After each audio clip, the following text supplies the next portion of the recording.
Қайырлы күн баршаңызға. Бүгін мен сіздермен дәмді әрі тәтті тойымды салаттың рецептімен бөлісемін. Менің каналыма тіркеліп, лайк, комментарий жазып және видеоға өз пікірлеріңізді білдіре отырыңыздар.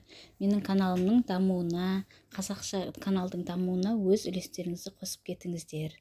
Алдымен осындай салат жапырағын аламыз, яғни салатный листья. Салат жапырағын алып, бұны жуып, яғни барлық көкөністерімізді жуып аламыз. Жуып алып, бұл салат жапырағын осылай жіңішкелеп турай бастаймыз. Яғни мінекей осылай видеода көрсетілгендей қылып, жіңішкелеп турай бастайсыздар. Салаттың барлық жапырағын түбіне дейін мен осылай турап алдым. Мінекей әдемі болып шықты. Салат қазіргі уақытта көктің уақыты. Сондықтан көктемгі уақытта осындай салаттарды, жеңіл салаттарды жеп тұрған дұрыс. Содан кейін жұмыртқаны пісіріп алдым да, осылай турадым. Бұны да салатқа салатында қатты майдалаған жоқпын. Жеңіл түрде ірілеу қылып турадым. Жұмыртқаны осылай барлығын ішіндегі сарысын алып тастап, яғни ағын ірілеу қылып турап аласыздар, қатты майда қылмай. Яғни салатқа салған кезде көрініп тұратындай болады.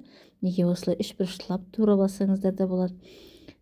Сарысын бөлек, яғни сарысын, бұның да сарысын қазір болғаннан кейін салаттың бетін әрлеуге де болады. Салат жаңағы жұмыртқаның сарысымен.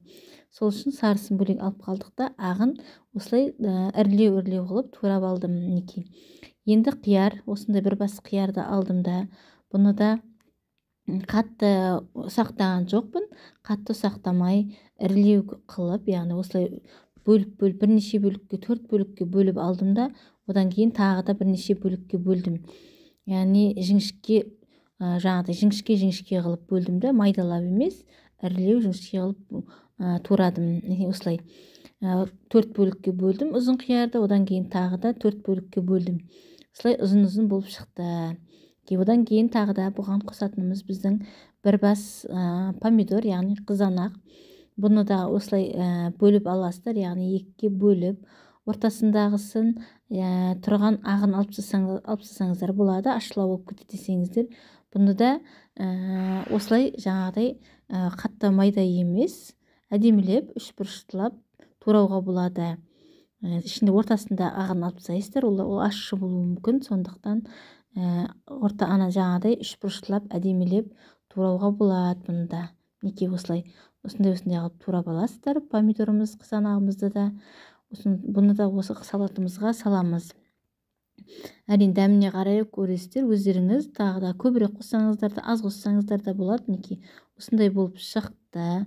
Одан кейін бізде енді ірімшік, яғни сыр, бұны да осылай кесіп аламыз. Қаншалықты болғанда көп қосқан жоқпын, яғни сырды онша көп кейбіреулер ұнатпайды.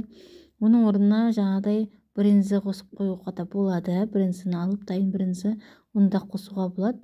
Болмаса осы сырды турап неке әдемілеп, неге қойғанда, дастарханға қойғанда әдемі болу үшін осылай үш бұрыштап турадым. Неке әдемі болып шығып жатыр. Ұзын қылып бір турап алдым. Одан кейін қиғаштап үш бұрыштылап турап шықтым барлығын. Неке бұны да енді жаңағы тураған салатымыздың үстіне саламыз. Барлығын неке шамалы жабысып қалды. Араларын ашып жібердім де. Бұны да неке осылай салатымыздың бетіне саламыз да, бұны да араластырамыз. Одан кейін мен бір бас сәбізді алдым. Бұны осындай корейский салат жасайтын сияқты ұзын үккіштен өткіздім де, азғантай сұйық май табаға құйып, оны қуырып алдым. Яғни азғантай қуырып алдым неке осылай. Яғни үккіштен өткізіп болып, оны да сұйық майға азғантай қуырып аласыздар, пісіріп сәбізімізді. Сәбізіміз дайын, мінеке бұны да қуырып алдым да, салаттың бетіне салдым. Одан кейін азғантай соусты, яғни соевый соустан азғантай бір қасықтай ғана сепсеңіздер болады. Көп жаңағы дәмі шығып кетеді десеңіздер, мен бір қасық қана құйдым тек. Азғантай шым тұз, бұрыш салсаңыздар да болады, еріктеріңізге, қалауларыңызға байланысты, оны өздеріңіз қарайсыздар. Мінекей барлығын осылай араластырып алдым.